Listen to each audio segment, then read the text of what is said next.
আপনার পশু জবাই করার পর আপনি যে কসাই নির্ধারণ করেছেন, নিয়োগ দিয়েছেন, সে কসাইটা শুরু করে আপনার দায়িত্ব হলো কসাইকে থামানো। এগুলো যদি আমরা না করি তাহলে আমাদের কোরবানির গুণগত মান কমে যাবে, সওয়াব কমে যাবে, বরং কোনো কোনো ক্ষেত্রে গুনাহ হতে পারে আমি যদি পশুর অহেতুক কষ্ট দেওয়ার কারণ হয়ে পড়ি। অনেকে কোরবানির এক পশুর সামনে আরেক পশু জবাই করে এবং জবাই করা পশুর পরিপূর্ণ নিঃশ্বাস না যেতেই পশুর চামড়া ছেলানো শুরু করে। এটা সঠিক কিনা? যদি সুযোগ থাকে, স্কোপ থাকে যে এক পশুর সামনে আরেক পশু জবাই না করে একটু দূরে রেখে জবাই করা যায়, তাহলে সেটা তুলনামূলক ভালো। সবসময় সুযোগ থাকে না, বিশেষ করে অনেক পশু এক জায়গায় থাকলে, বিশেষ করে আপনার বড় বড় আপনার স্লটার হাউসগুলোতে যখন পশু জবাই হয় তখন এটার এভাবে মেনটেন করা সবসময় সম্ভব হয় না, কিন্তু স্কোপ থাকলে কর্তৃপক্ষের সেই ব্যবস্থা করাটা উত্তম, এতে কোনো সন্দেহ নেই।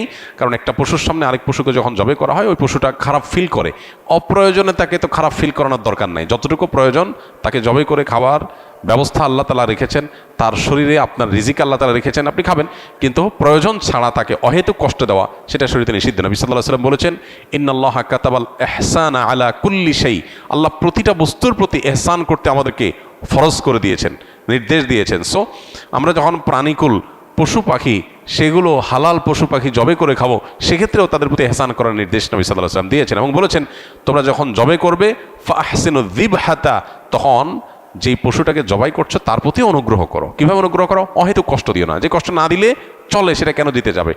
এই জন্য তিনি বলেছেন, তোমরা জবাই করার আগে চাকু বা ছুরি ভালো করে ধার দিয়ে নিবে, কারণ ভোঁতা ছুরি নিয়ে তুমি যদি জবাই করতে যাও তাহলে তাকে বেশি কষ্ট দিতে হবে। বেশি কষ্ট দিয়ে কেন তুমি তাকে জবাই করবে, যেটা কম কষ্ট দিয়ে করা সম্ভব। এই জন্য এই জিনিসটা একটা গুরুত্বপূর্ণ দিক। আরেকটা হলো যে পশু জবের পর যে তার চামড়া ছেলা শুরু করা প্রাণ বের হওয়ার আগে, খুবই গর্হিত কথা। যে হাদিস একটু আগে আমরা বললাম, সেই হাদিসের আলোকে বোঝা গেল কোনো প্রাণীকে প্রয়োজন ছাড়া কষ্ট দেওয়া এটা গুনাহের কথা। অতএব কোরবানি করেছেন, পশু জবাই করেছেন, পশুর এখনও প্রাণ বের হয় নাই, আমাদের কসাই ভাইয়েরা যারা কসাইয়ের কাজ করেন 12 মাস আপনারা গরু ছাগল এগুলো জবাই করে থাকেন, আপনাদের আল্লাহর ভয় করা উচিত। আমাদের সবাইকে আল্লাহর সামনে দাঁড়াতে হবে, দুনিয়ার প্রত্যেকটা কাজের জন্য আল্লাহর কাছ থেকে পুরস্কার বা তিরস্কারের মুখোমুখি আমাদের হতে হবে। সো আমরা যদি কোনো পশুকে অহেতুক কষ্ট দেই, প্রয়োজন ছাড়া কষ্ট দেই, আননেসেসারি কষ্ট দিই, তার জন্য কিন্তু কিয়ামতের ময়দানে জবাবদিহি করতে হবে। একটা পশুকে জবাই করেছেন, তার শরীর থেকে রক্তগুলো বের হবে এবং স্বাভাবিকভাবে তার প্রাণ বের হয়ে যাবে, সেজন্য আপনি অপেক্ষা করতে হবে। এখনও প্রাণ আছে ওই অবস্থায় আপনি চামড়া ছেলা শুরু করলেন, পায়ের রগ কাটলেন, এই বিষয়গুলো হলো প্রয়োজন ছাড়া তাকে কষ্ট দেওয়া। এদিকে প্রাণ আছে শরীরে, এর মধ্যে চামড়া ছেলা শুরু করে দিলেন, এটা অমানবিক এবং অপ্রয়োজনীয়, সেজন্য এই কাজটা করা না যায়। কোরবানিতে যদি আপনার পশু জবাই করার পর আপনি যে কসাই নির্ধারণ করেছেন, নিয়োগ দিয়েছেন, সে কসাইটা শুরু করে আপনার দায়িত্ব হলো কসাইকে থামানো, যে না, পশুর প্রাণ পরিপূর্ণ বের হওয়া পর্যন্ত তুমি তার শরীরে কোনো চাকু ছুরির পোজ দিতে পারবে না।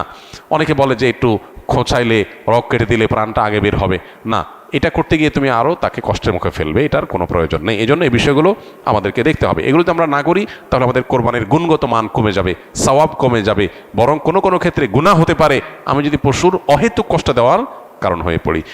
যিনি কসাই তিনি হয়তো আমার এটার জবাই শেষ করে তিনি আরেকটা করতে যাবেন, 2টা মিনিট তার সবর সহ্য হচ্ছে না, এই 2টা মিনিট এটা দেরি করলে পশুটার প্রাণ বের হয়ে যায়, সে 2 মিনিট বাঁচাবার জন্য তিনি আমার পশুর উপরে অহেতুক আপনার ছুরি চালাচালি করছেন। এগুলো আমাদেরকে থামাতে হবে এবং দায়িত্বশীল আচরণ করতে হবে।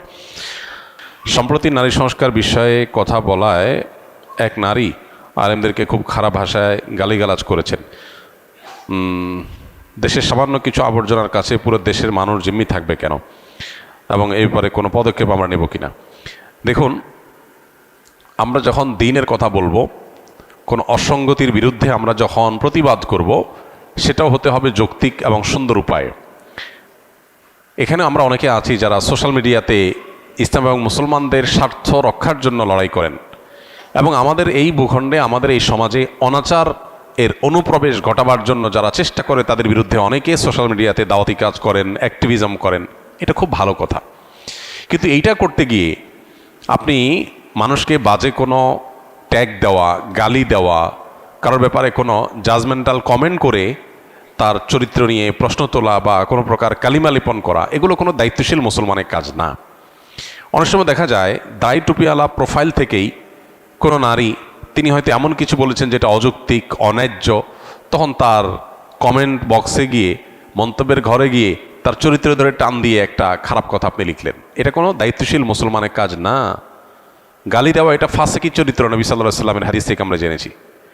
গালি দেওয়া এটা ফাসিকের চরিত্র, মুসলমানের চরিত্র না। নবী করিম সাল্লাল্লাহু আলাইহি সাল্লামের এই 63 বছরের জীবনে এত বিরোধিতা, এত আক্রমণ, এত ষড়যন্ত্র, এত শয়তানি করা হয়েছে তার বিরুদ্ধে, অথচ তিনি কখনো কাউকে গালি দিয়েছেন এরকম একটা দৃষ্টান্ত আমরা দেখাতে পারবো না। তাহলে আমরা কোন মুখে নিজেকে ধার্মিক মনে করে আমরা অন্যদেরকে গালিগালাজ করি?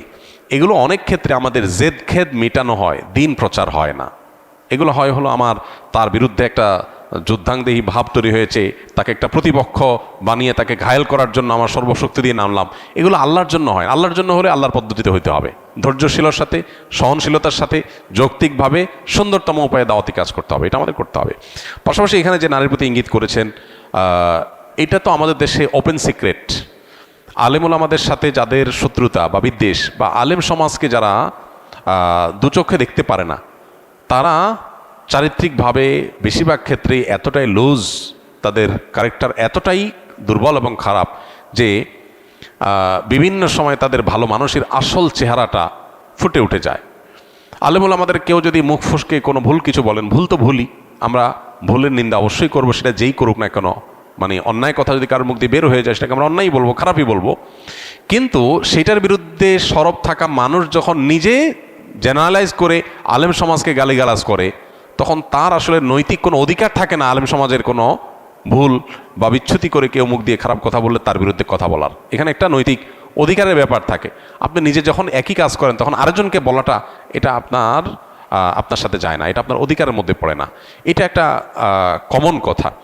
সো আমরা আমাদের জায়গা থেকে দায়িত্বশীল আচরণ করব। আর এরকম যারা দ্বিচারিতা করে, নিজেরা সারাদিন আলেমুল আমাদের এক হাত নেয়, আবার সকাল বিকাল সবক দিতে আসে, তাদের দ্বিচারিতা এবং দ্বিমুখী আচরণের কথা আমরা মানুষকে জানিয়ে দিব ইনশাআল্লাহ, এবং তাদের ব্যাপারে আদর্শিক যে অবস্থান আমাদের সেটা আমরা পরিষ্কার করব। দুর্গন্ধ ময়লাযুক্ত পানি রিফারিং করার পর তা দিয়ে ওযু বা পান করার হুকুম কি? দুর্গন্ধ হয়েছে, এটা রিপেয়ার করার পর ময়লা বা দুর্গন্ধ যদি দূর হয়ে যায়, সেটা দিয়ে ওযু করাও জায়েজ, পান করাও জায়েজ, গোসল করাও জায়েজ, কাপড় চোপড় ধোয়াও জায়েজ। আর কোনো অল্প পানি, অল্প পানি যদি হয়, সেখানে যদি নাপাক পড়ে, তাহলে সেক্ষেত্রে সেই পানি ব্যবহার করা জায়েজ নয়। পরিমাণে অনেক বেশি, সেটা খালের পানি, পুকুরের পানি, নদীর পানি, সেটা ময়লা হয়ে গেছে, সেটাকে যদি রিপেয়ারিং করে পরিষ্কার করা যায়, তাহলে সেক্ষেত্রে আপনার ইয়ের মাধ্যমে, কি বলে এটাকে, পানি শোধনাগারের মাধ্যমে এটা যদি পানিকে বিশুদ্ধ করা যায়, তাহলে সেক্ষেত্রে সেটা জায়েজ হবে, খাওয়া, ওযু করা, পান করা সব কিছু। এখানে কোনো প্রকার নাজায়েজ থাকবে না যে জিনিসটা নাপাক ছিল, এখন স্বচ্ছ হলে কি হয়েছে, নোংরা ছিল। বেশি পরিমাণ পানি হলে সেটা পরিশুদ্ধ করার মাধ্যমে ব্যবহার করা যাবে।